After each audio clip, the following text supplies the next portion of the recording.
Então, eu vou começar a compartilhar aqui a apresentação com vocês. E o tema de hoje, ele é um tema, Karma, Dharma e reencarnação, é um tema central na questão do yoga. Por quê? Porque todo yoga se fundamenta no conceito da lei da ação e da reação, que é o karma, no conceito de liberdade, que é o dharma, e no conceito de libertação, que é dar fim aos ciclos, aos sucessivos ciclos de encarnação. Então, a primeira coisa que a gente precisa deixar bem claro, para que não haja confusão, é que a lei do karma não é uma lei punitiva. Esse é um conceito que a gente tem muito forte dentro da cultura ocidental, porque o karma virou assim, esse é o seu karma. Então, seu karma é sempre associado a um contexto negativo. Mas o karma não é isso, e a gente vai entender um pouco melhor aqui o que de fato é o karma. Outra coisa é que reencarnação não é castigo. Muito embora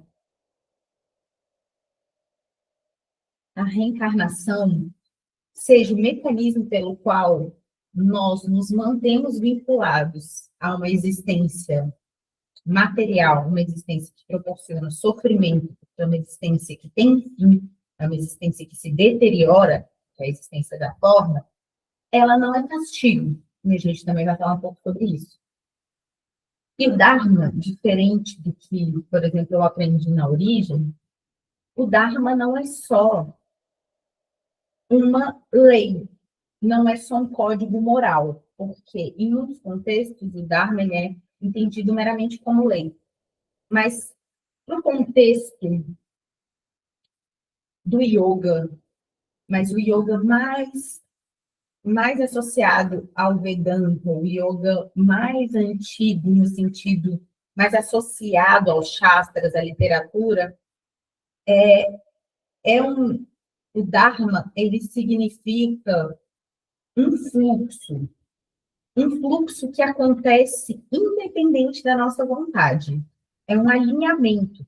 Quando a existência se tornou material, ela deixou de ser Brahman, né, puramente, a consciência, uma latência, e passou a ser existência material, ele se dividiu, né, se tornou matéria, se tornou Prakriti, né, que é a natureza, ele criou esse fluxo. No momento que ele se dividiu e começou a se tornar múltiplo, ele criou naturalmente esse caminho, né? Que é como se eu tenho aqui a unidade se dividiu e criou esses caminhos.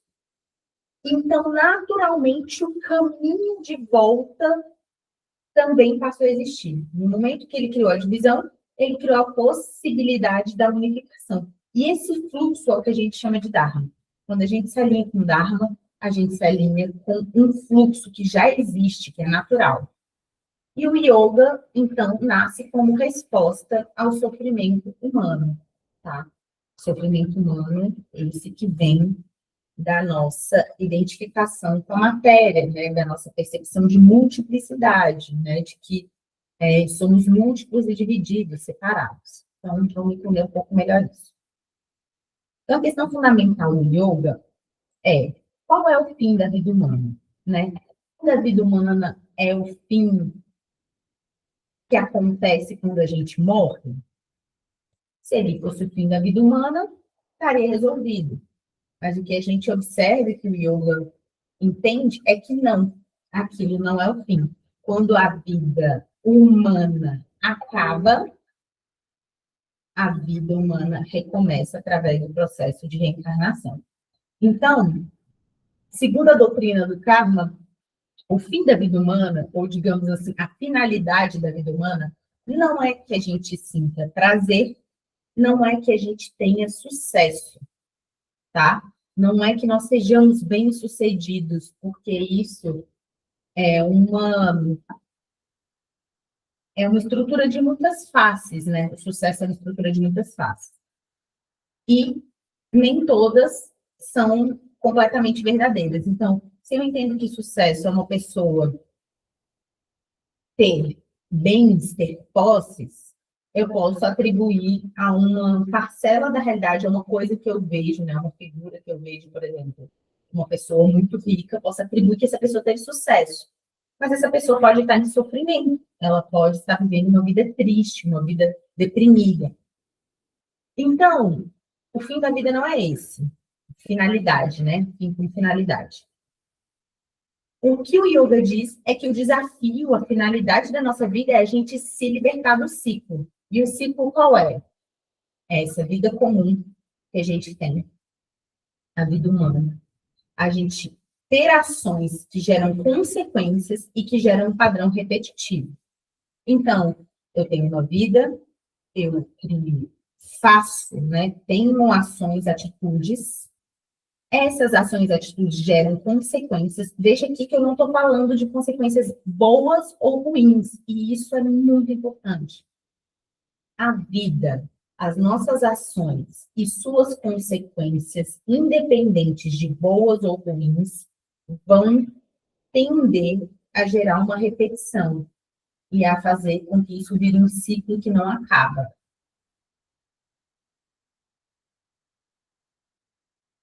Então, no yoga clássico, a gente tem a reencarnação como uma continuação do aprisionamento da consciência nesse plano de existência. É um plano de existência dual, é um plano de existência onde duas polaridades estão sempre em contraste uma com a outra e que geram aprisionamento, porque geram sofrimento, porque a dualidade gera sofrimento, porque ela não é o nosso estado original. Então, no yoga clássico, a reencarnação é um problema no sentido de que a gente precisa superar esse ciclo de reencarnação. E nas tradições espíritas, e por que que eu trouxe isso aqui? Porque é diferente, a abordagem é diferente.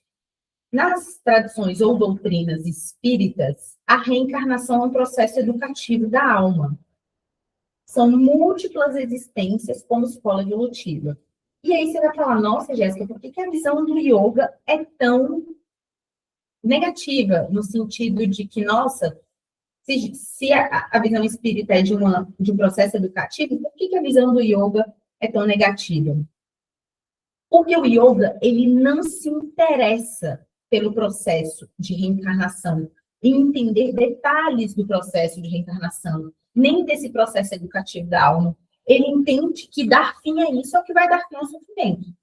Já as doutrinas espíritas, como o espiritismo, como a Umbanda, como o Candomblé e outras religiões ou doutrinas que falam sobre esse processo de reencarnação, vão ver a reencarnação como uma oportunidade da alma crescer, da alma evoluir, da alma se desenvolver, tá?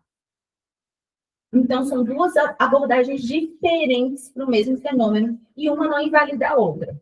E aqui, novamente, a gente vai ver uma coisa que, quando eu comecei a estudar o yoga de forma muito mais profunda, eu entendi, é o seguinte: a gente vive uma vida que é cercada de paradoxos. A vida material, ela é cercada de paradoxos. Os paradoxos, eles não servem um para anular o outro. Eles servem para trazer uma compreensão que foge da visão dual do mundo material. Ou seja, a reencarnação é algo a ser superado, para o yoga é uma prisão, mas também existe a perspectiva pedagógica, que enquanto o ser não se liberta dos ciclos de reencarnação, através deles, ele evolui. Através do sofrimento, ele evolui. Então, é isso, uma não invalida a outra. Então, karma, como lei de causa e efeito, tem seu significado, sua etimologia, Na palavra sânscrita, de agir, fazer, criar, né? Então, esse agir é a síntese do que é a palavra karma, ação em movimento, tá?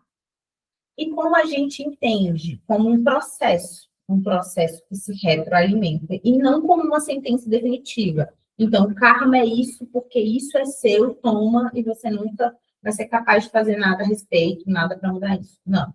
Ele é um processo. Ele é um destino maleável, não é fatalismo, não é determinismo. E quais são os princípios que regem o karma? Toda ação gera um efeito. Ação e reação são dois aspectos da mesma realidade e o efeito está contido na causa. Então, quando a gente olha para a nossa vida, é muito fácil a gente cair na ilusão de acreditar que as coisas que acontecem na nossa vida ou na vida das pessoas, de modo geral, são acontecimentos soltos. Por quê? Porque a gente não vê a origem de tudo, a gente não vê a causa de tudo. A gente vê só muitas vezes o efeito. E o efeito mantém os nossos sentidos presos a, a uma perspectiva muito equivocada da existência, ou no mínimo incompleta. Então, é sobre isso que o yoga vem trazer luz, e é sobre isso que ele trabalha.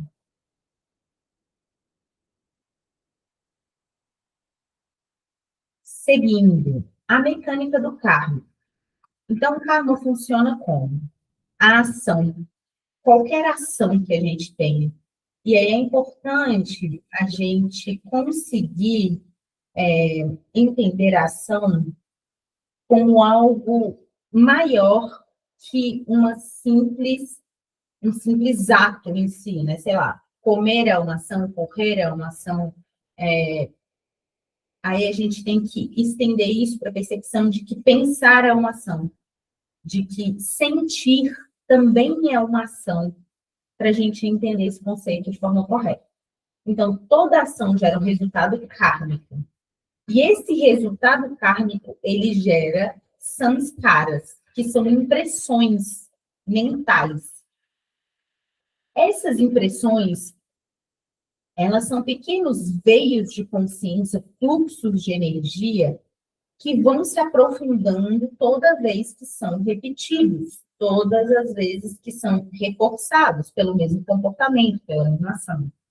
Então, os samskaras, eles moldam os nossos desejos, os nossos medos, os nossos padrões emocionais, eles criam tendências automáticas e nos impelem a novas ações. Tá?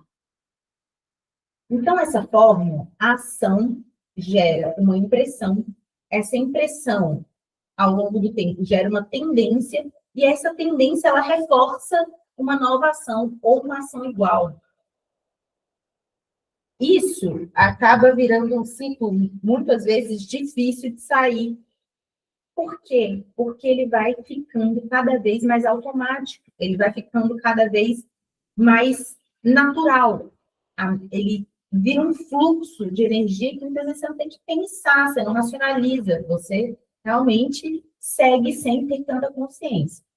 Então, a mente, ela reage ao que ela carrega dentro de si, e por isso que eu estou falando, sem consciência desse fluxo, sem consciência dessa fórmula e de como esses passos vão se dando, você não consegue se libertar. Isso é fato, você não vai conseguir se libertar. Como o yoga propõe que você se liberte. E aí a gente entra em outro conceito, que é o samsara, que é esse ciclo de aprisionamento. O ciclo de aprisionamento, ou ciclo de sucessivas reencarnações, geram um sofrimento contínuo. E o que acontece? A soma dessas ações, né, e dessas impressões, dessas marcas que a gente vai cultivando pela repetição, elas vão se alternar entre dor e prazer. E isso é muito importante você entender, porque é importante que você compreenda que não só as experiências desagradáveis ou dolorosas geram karma. as experiências prazerosas, felizes, alegres, elas também geram karma. Porque essas impressões vão ser registradas na nossa alma, né, no nosso espírito, que eu vou, na verdade, usar espírito, mas o espírito em si, ele é livre, ele não tem marcas. Mas a alma, enquanto esse corpo energético, esse corpo espiritual que a gente tem, que carrega os nossos registros kármicos, ela também é marcada pelas experiências de prazer. E as experiências de prazer, as experiências de dor nos movem pela aversão, pela evitação. Mas as experiências de prazer, elas nos movem pela repetição, pela busca em repetir aquele ciclo. Então, esse ciclo é infinito e é chamado de samsara. Então, prazer gera apego, a dor gera aversão, e no fim das contas, nenhuma dessas experiências, sejam elas prazerosas ou dolorosas, vão satisfazer definitivamente o nosso espírito. E com isso, esse resultado de sofrimento contínuo se propaga, as reencarnações se propagam, e a gente não dá fim a esse sofrimento existencial, que é o sofrimento que o yoga busca dar fim, busca resolver. Então, vou trazer esse exemplo aqui, que é o exemplo de Stephen Hawking, para ilustrar algo. E vou trazer também depois outro exemplo, que é o seguinte. A nossa visão, ela é uma visão parcial e limitada da realidade. Quando a gente começa a acreditar que a nossa visão e que esse recorte que a gente está vivendo, por exemplo, fevereiro de 2026, Jéssica, no Brasil, fevereiro de 2026, vendo uma realidade a partir dessa perspectiva, eu considerar que o que eu vejo é uma verdade inquestionável e absoluta, é algo muito limitado. Por quê? Porque eu vou, a partir das minhas experiências, projetar uma construção da realidade que é pontual, que é muito íntegra. Então, Stephen Hawking, por exemplo, ele encarnou em um corpo extremamente limitado, mas ele tinha uma mente livre, criativa e profunda. E, de muitas formas, a gente pode pensar que talvez se Stephen Hawking não nascesse com as condições de limitação física que ele nasceu, com as quais ele nasceu, muito provavelmente, ou tem muitas chances, de que ele não desenvolvesse todas as teorias quânticas sobre o universo, buracos negros e tudo em cosmos que ele desenvolveu. Porque pode, né, pode não ter sido, pode ser que ele desenvolvesse, pode, mas vamos pensar que parte, né, da existência dele, né, do fato dele, parte da criação dele, né, dos estudos e tal, da profundidade de como ele acessou essas informações, se deve ao fato dele ter muitas limitações físicas e conseguir viver apenas na mente. E ter tido toda essa estrutura que ele teve, né, esse apoio que ele teve, né, da tecnologia, óbvio, para ele conseguir se expressar o que ele pensa, transformar isso em estudos. Então, o que eu quero dizer é o seguinte: estar numa cadeira de rodas é bom ou ruim? Eu, da minha perspectiva limitada, eu posso olhar e falar, nossa, que triste a vida do Stephen Hawking. Nossa, pode ter sido muito ruim para ele, que karma pesado. Mas, se você for olhar da perspectiva da humanidade, do que a gente ganhou com os estudos dele, de como ele mesmo se satisfez e provavelmente das coisas que ele descobriu, a gente não tem como dizer se a existência dele foi ruim, se esse karma foi realmente ruim, entende? É uma visão um tanto quanto limitada. E a gente precisa reconhecer que a nossa visão humana, pontual, ela é uma visão limitada. Esse é o princípio da sabedoria, e é o que abre a gente para poder entender o yoga e a possibilidade de libertação como algo real, como algo possível. Então, karma, ele não define o valor da vida, ele define condições de experiência. Eu vou dar um outro exemplo. Por exemplo, se eu falo para você que um homem foi em um certo lugar, numa cidade, sei lá, numa capital, vamos falar, Fortaleza, ele foi, viu uma injustiça acontecendo, uma mulher sendo assaltada ali por um cara, ou o cara estava tentando pegar a bolsa dela, ele foi interferir naquilo e tomou um tiro, ou tomou uma facada e morreu ali no lugar, o cara fugiu, salvou a mulher, mas ele morreu, ele acabou morrendo. Se você olha esse recorte da existência, você pode virar e falar que injustiça. O cara foi só ajudar a mulher, né? Ele foi só tentar salvar ela e acabou morrendo. Isso é muito injusto. Isso é muito ruim. Que karma ruim. O que aconteceu, né? O que ele fez? Não fez nada para merecer isso.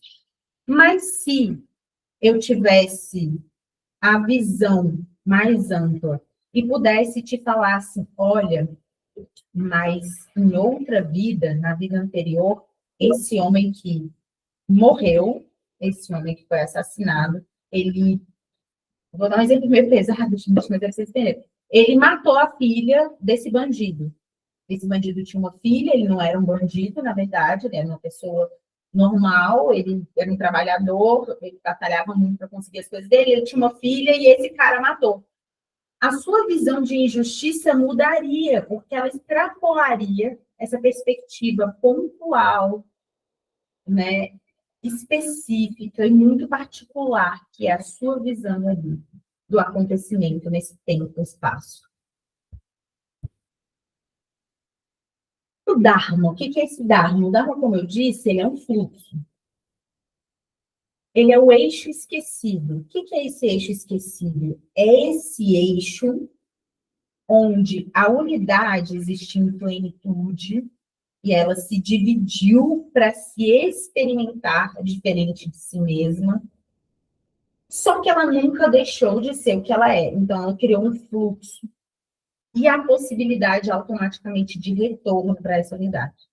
Esse eixo, ele foi esquecido por nós, pela maioria de nós, né, que estamos no planeta, e na nossa encarnação ele é esquecido. A gente vive como se ele não existisse, como se a gente fosse, de fato, esse outro criado, né, manifestado através da natureza, através da materialidade.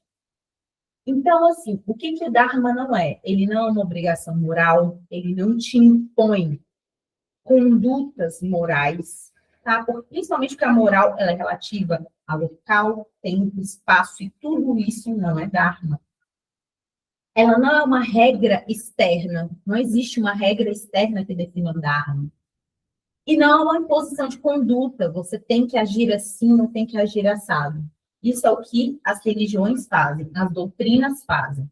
Elas criam sistemas fechados de conduta, de moral, de doutrina.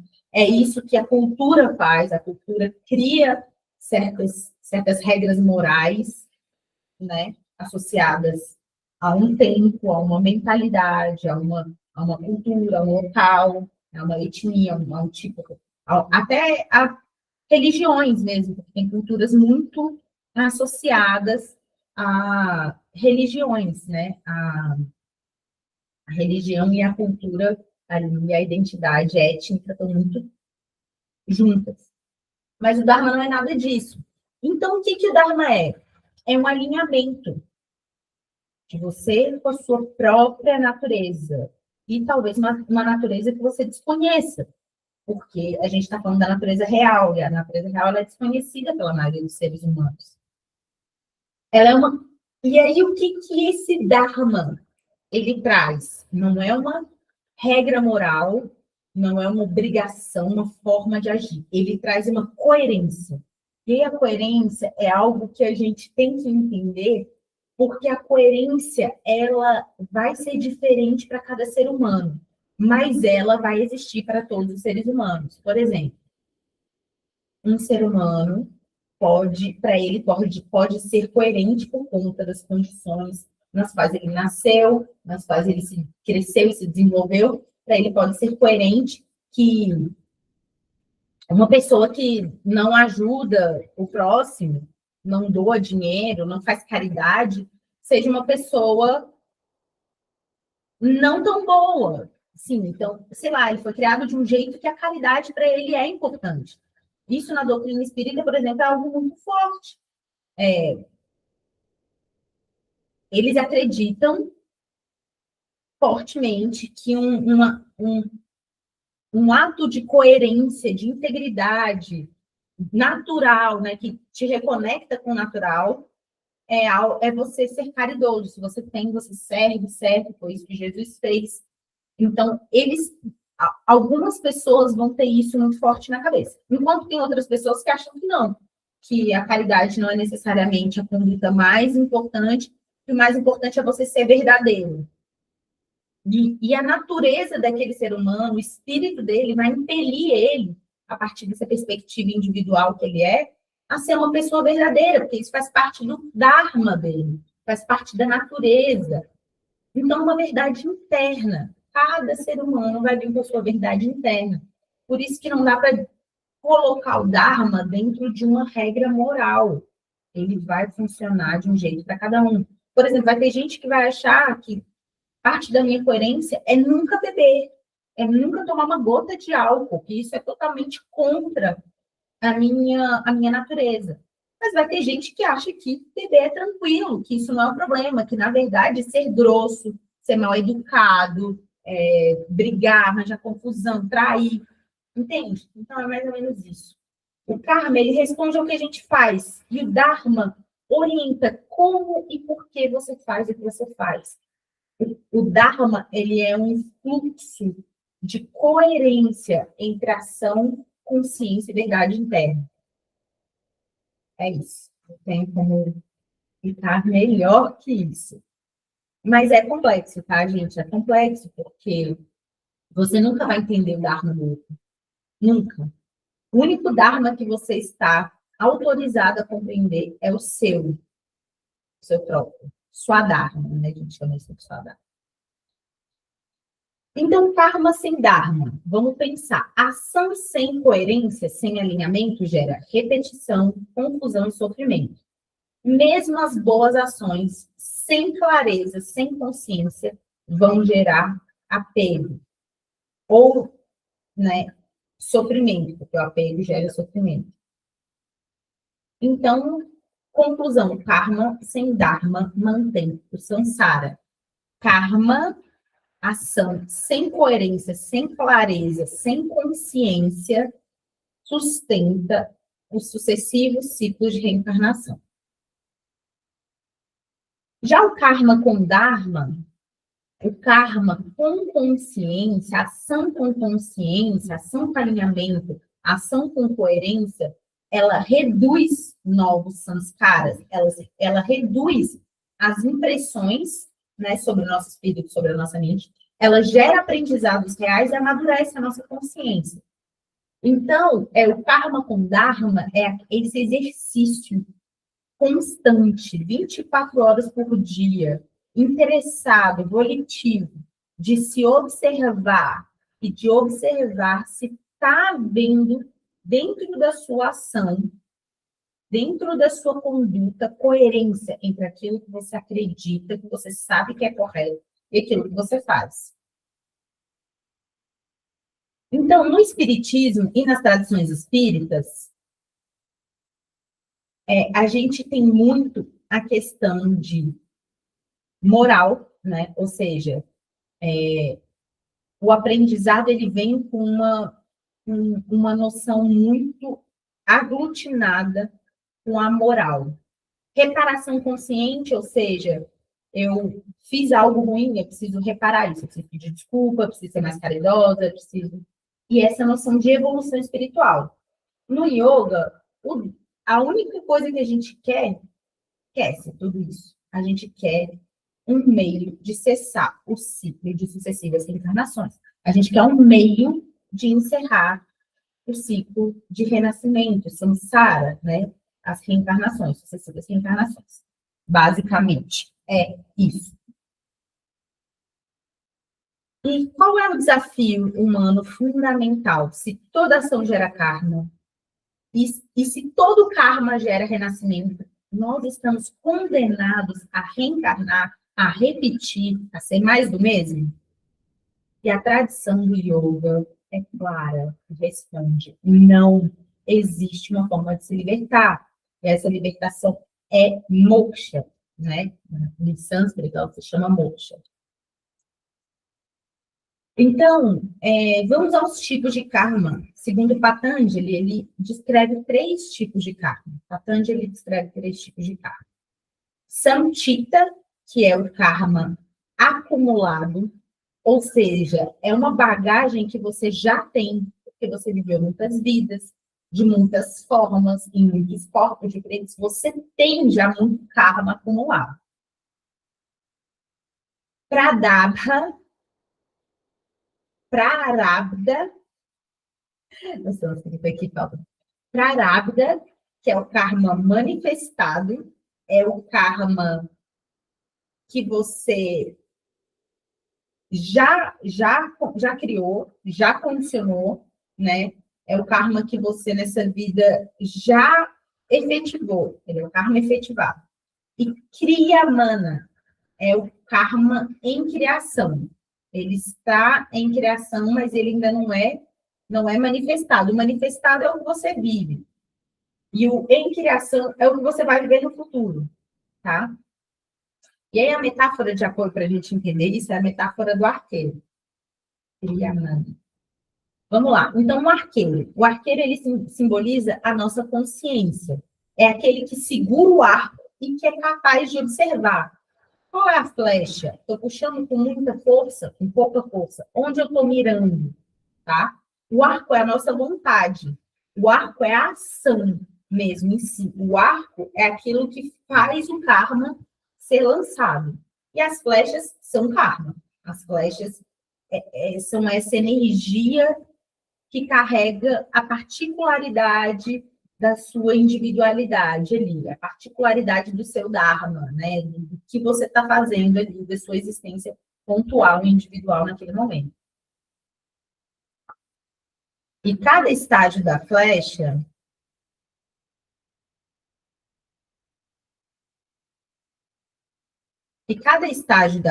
representa um tipo de karma, tá? Aí eu vou explicar sobre isso. Então, Samchita Karma, a flecha na algiva. A algiva é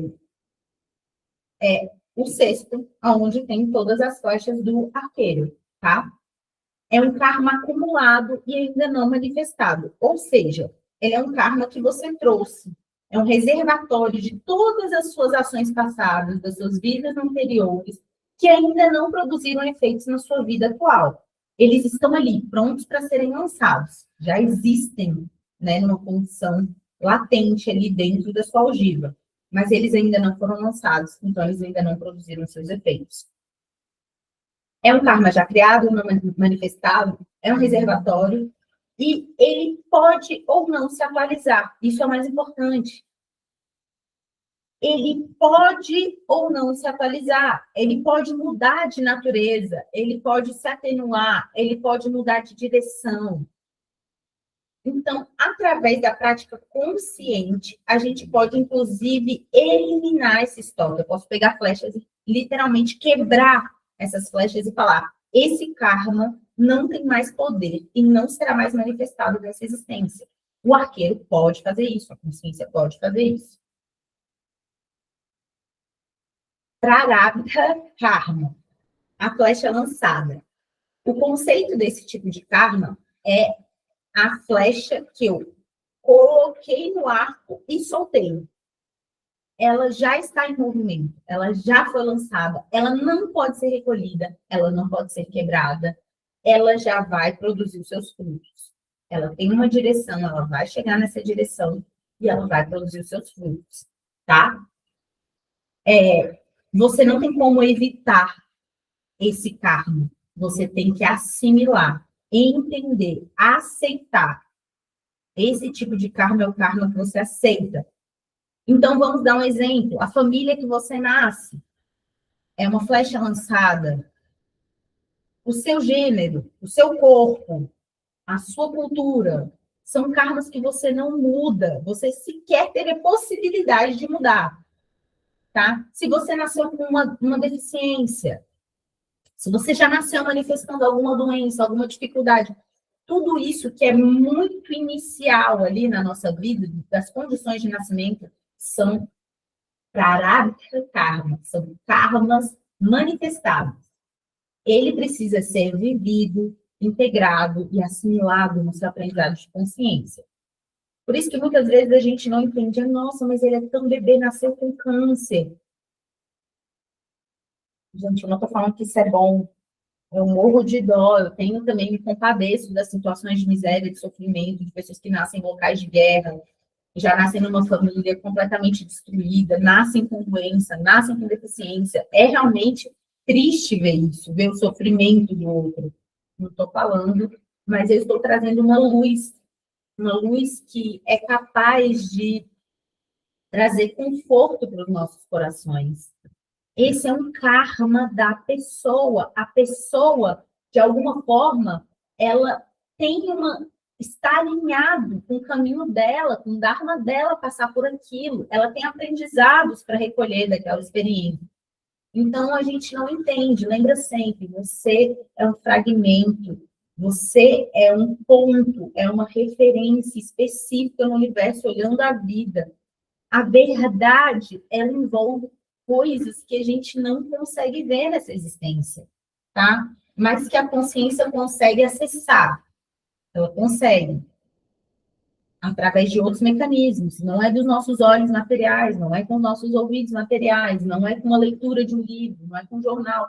É outro tipo de conhecimento que a gente tem que acessar. É um conhecimento espiritual, é abrir a visão do nosso espírito, a nossa terceira visão, tá?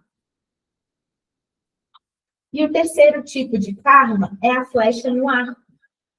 É o karma que a gente está criando agora. Então, por exemplo, essa aula que eu estou dando, essa aula ela está gerando karma. Bom ou ruim, não importa. Eu estou seguindo a minha verdade, eu estou seguindo aquilo que é coerente para mim, faz diferença na minha vida ensinar yoga, e eu entendo que faz diferença para a vida das pessoas ensinar yoga. Então, eu estou aqui fazendo aquilo que faz sentido para mim. Se isso aqui está me conduzindo ao real ou ao irreal, eu que tenho que fazer esse processo de revisão de consciência e eu vou colher as consequências disso. É um karma que eu estou gerando agora. Digamos que, na verdade, se eu for ser bem literal, esse é um karma que já soltei, né? Estou dando a aula, isso já está acontecendo. Mas a flecha posicionada no arco, ela está pronta para ser lançada pela consciência, mas ela ainda pode ser modificada. Então, algo que eu vou falar, que eu posso escolher como falar, né? Posso escolher como trazer essa informação para você, posso trazer ou não alguma informação. Então, é como no momento que você está conversando com alguém é grosso com você, como você enxerga aquilo, como você se envolve nas tramas da sua própria realidade. Esse é o momento que você pode utilizar para modificar samskaras, condicionamentos, padrões inconscientes. É o agora. Isso aqui é basicamente o momento presente, tá? É onde a gente tem livre-arbítrio. No karma, que já está na nossa, que está ali latente, não tem livre-arbítrio. A gente tem uma possibilidade de escolha, mas ele ainda vai ser quando, de fato, eu for pegar essa flecha que eu vou ter escolha. Enquanto ele está ali, ele é só latente. Se eu já soltei, eu também não tenho como mudar, não tem escolha nesse processo. Mas o que eu estou vivendo aqui agora é onde a prática atua diretamente, a prática do yoga. É onde nasce a nossa liberdade, é no momento presente. E é possível mudar o karma? Sim, obviamente, graças a Deus. Na verdade, o karma é a eterna afirmação da liberdade humana, dizia Swami Vivekananda. Essa frase aqui tem muita sabedoria dentro dessa frase. O karma é a afirmação da liberdade humana. Por quê? Porque a gente colhe as consequências daquilo que a gente escolhe. A gente colhe as consequências da nossa ação, seja ela consciente ou inconsciente. Mas é se tornar consciente que faz a gente perceber que a gente sempre foi livre e sempre escolheu a partir desse ponto de liberdade. Mas estar liberto é escolher consciente, não escolher inconsciente. Escolher inconsciente é um exercício de liberdade? Sim, mas ainda te mantém preso. Tá? Então, o karma não nega a liberdade, mas ele afirma: você é responsável pela sua liberdade, você é responsável pelas suas escolhas, você é responsável pelo seu karma. Tá? Então, livre-arbítrio e responsabilidade funcionam através de um fluxo de criação consciente. Eu falo, esse binômio, livre-arbítrio e responsabilidade. Porque você pode só pegar o caminho do livre-arbítrio e fazer o que você quiser. E tirar a responsabilidade de jogo. E aí você vai colher todas as consequências de viver sem responsabilidade. Mas se você escolhe viver com responsabilidade, você vai entender o fluxo de criação consciente. Você vai entender que você pode criar conscientemente e modificar aquilo que você vai receber no futuro. E escolher aquilo que você vai receber no futuro, não no sentido pontual, mas escolher coisas melhores para você colher, né? Então, a gente tem a origem do nosso fluxo, ele é um binômio, pensamentos e emoções. E aqui, esse sistema fechado de feedback é muito importante que você entenda, porque em muitos lugares você vai ver só pensamentos. Pensamentos, palavras e ações. Eu preciso te dizer uma coisa. Os pensamentos, eles são muito fortes. Os nossos pensamentos, eles têm um poder eletromagnético grande. Eles são um fluxo de energia, uma informação que a gente manda para o universo. Na verdade, eu vou me corrigir aqui. Eles têm um fluxo elétrico muito grande. Elétrico, uma corrente elétrica sai dos nossos pensamentos e ela manda informação para o ambiente, ao nosso redor. Um campo quântico, né? Um campo energético que a gente não acessa de forma tão palpável.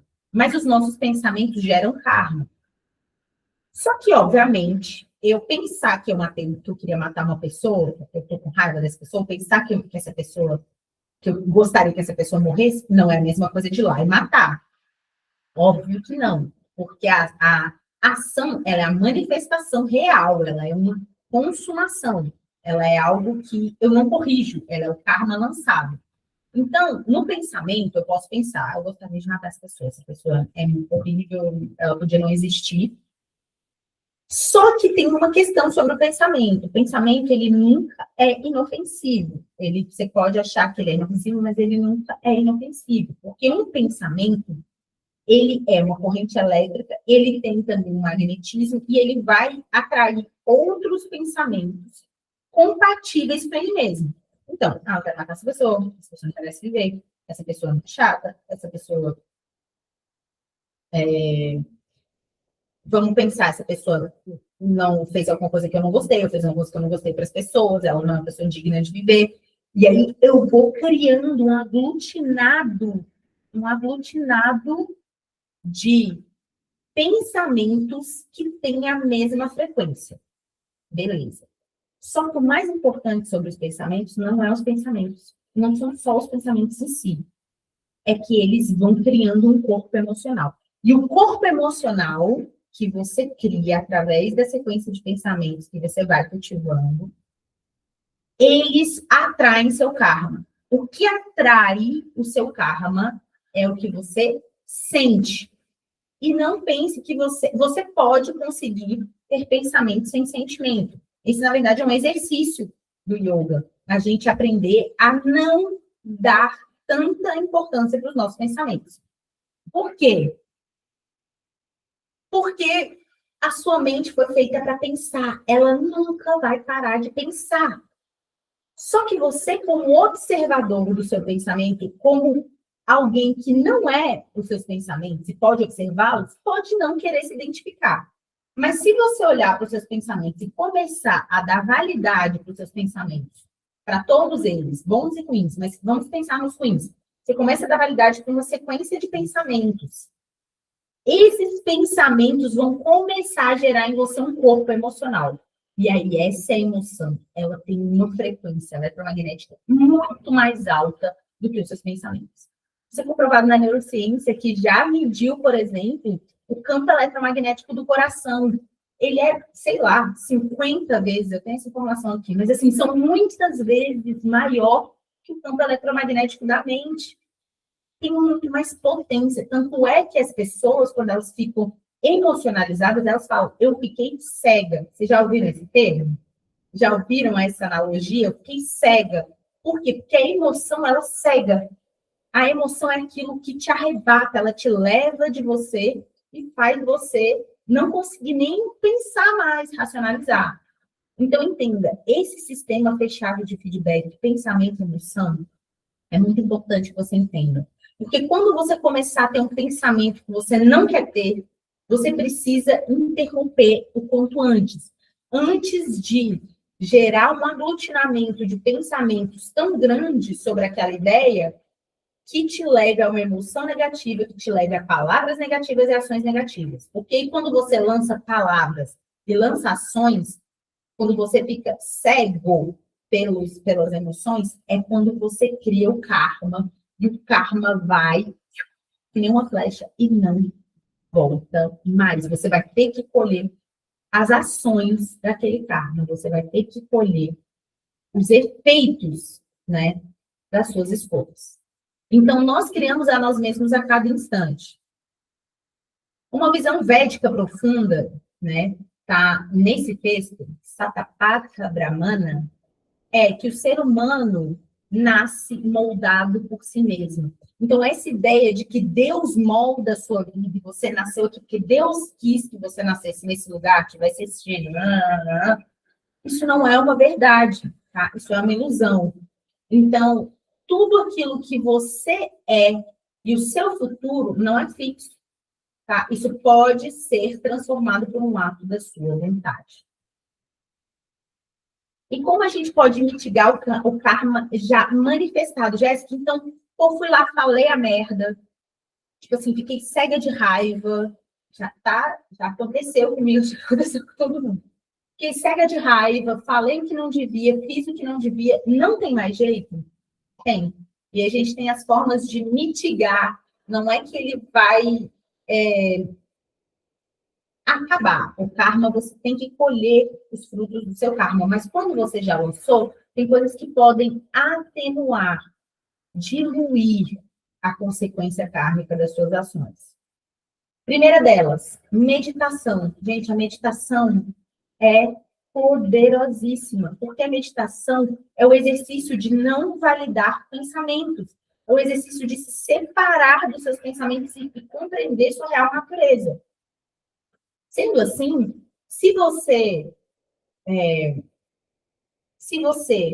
medita, você começa a diluir os efeitos desse vínculo, né, dessa associação entre quem você é e o que você pensa. Você começa a deixar esse vínculo mais frágil, até que um dia, finalmente, você possa se separar disso completamente. Mentalização. A mentalização, ela funciona através da perspectiva da criação de moldes mentais desejáveis. Ainda assim, é um karma positivo, você está querendo mudar um karma, às vezes, negativo, uma forma negativa de pensar, de falar, de agir, para uma positiva.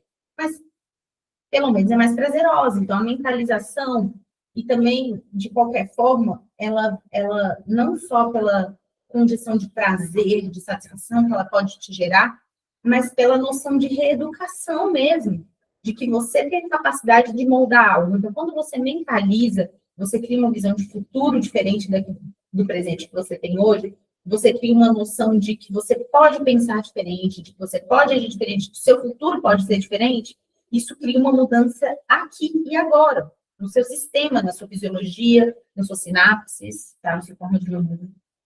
Práticas contemplativas de todas as formas, que são práticas que te tiram desse modo automático e te colocam para observar, te tiram do modo reativo e te colocam no modo contemplativo. Gente, esse aqui de todos, se eu pudesse, eu tinha que ter deixado por último, assim. Amor incondicional. Gente, a via crística, ela é a via mais poderosa de transformação kármica. Você amar incondicionalmente alguém, e eu não estou falando de você amar incondicionalmente, sei lá, o bandido que não sei o quê, né? Eu estou falando, esse é um outro nível, como Jesus fez. Senhor, perdoa-os, porque eles não sabem o que fazem. Ou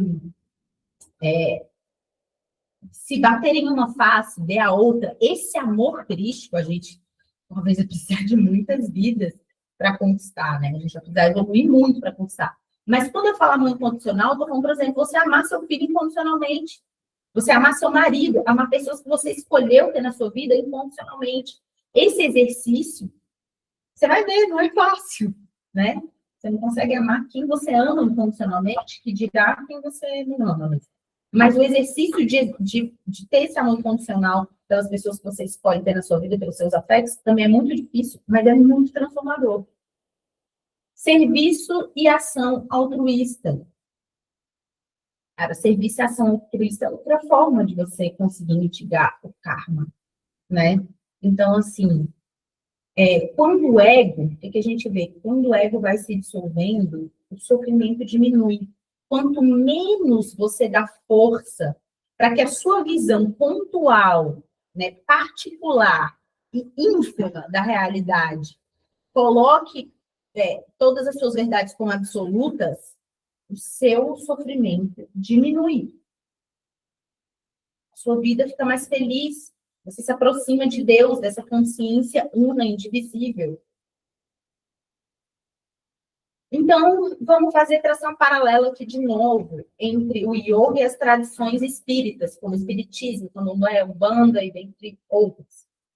Então, essas tradições espíritas, elas dão sentido à reencarnação. Elas veem a evolução progressiva do espírito. Por quê? Porque ele vai colhendo, vida após vida, os aprendizados das ações deles, né, das ações em vidas anteriores, e ele vai precisar aprender, né, através do sofrimento ou do amor, não tem problema, qualquer um dos dois, mas, via de regra, é o sofrimento que é o professor mais efetivo. Então, através do sofrimento, ele vai repetir condições, até ele entender o que ele está errando para poder evoluir. Já o yoga, ele não quer saber desse processo. Ele só quer falar, velho, vamos acabar com essa parada agora. Tipo, chega de reencarnar. Ou então, se você for reencarnar, que você já reencarne como Cristo reencarnou, por missão e não por imposição. Não é uma reencarnação imposta, é uma reencarnação que foi feita através de uma entrega, de ter uma consciência naquela reencarnação. Tinha um propósito, né? Então, um explica, né? As tradições espíritas explicam, o outro liberta. O outro vamos nos libertar, não quero saber. Chega de mimimi. Tá? Então, o papel do yoga não é eliminar a vida. Não é tipo, você não vai viver, você não vai. Não. Ele quer libertar você, libertar para você ter a relação com a vida mais liberta, mais livre possível. O yoga ensina quando agir, quando não agir, quando aceitar, tá? Que tem a ver com esses tipos de karma, né? Quando aceitar, quando o karma já foi lançado, é algo que eu não posso mudar. Quando agir, quando eu vejo que a ação, os frutos da minha ação vão ser mais benéficos do que a minha inação. E quase sempre, assim, se for uma ação consciente, os frutos da sua ação vão ser melhores do que a inação. E quando não agir? Quando eu estou mexido, quando eu estou movido por sentimentos que não são nobres, por ideais que não são os ideais do meu Dharma, não estou alinhada com o meu Dharma, então não vou agir. Então, essa é a sabedoria que o yoga traz. Então, yoga é a arte de não lançar flechas inconscientes. E qual é a conexão com a prática? Acabando. E por que isso importa hoje? O yoga, ele é algo que vai muito além do bem-estar, tá? Yoga não é só bem-estar, yoga não é apenas saúde. É uma resposta profunda para o sofrimento humano, tá? Se você pratica sem compreensão, você melhora a sua vida. Você vai ter uma vida mais legal, vai ter uma vida mais saudável, mais feliz. Mas se você pratica com sabedoria, com consciência, você liberta a sua consciência, você liberta o seu espírito, você acende a ascensão espiritual, entende? Iluminação. É isso que Jesus tinha, que Buda tinha, e que muitos gurus, muitos mestres tiveram. É libertação, é moksha, tá? É virarem senhores, verdadeiras deidades. É isso que o yoga quer, que você vire a deidade, que você conquiste, que você reconheça a divindade da sua existência e não fique vivendo essa corrida de ratos, esse ciclo infinito. Gente, acabamos por aqui. Muito obrigada. Essa foi uma aula que, nossa, eu tô arrepiada, porque quando eu estudei isso, quando eu entendi isso, a vida fez sentido para mim. Aquela sensação de injustiça, aquela sensação de que, nossa, a vida não é justa, de que tudo isso foi diluindo, foi sendo diluído através dessa sabedoria, tá? Através desse conhecimento. E eu espero, do fundo do meu coração, que vocês tenham experimentado um pouquinho disso.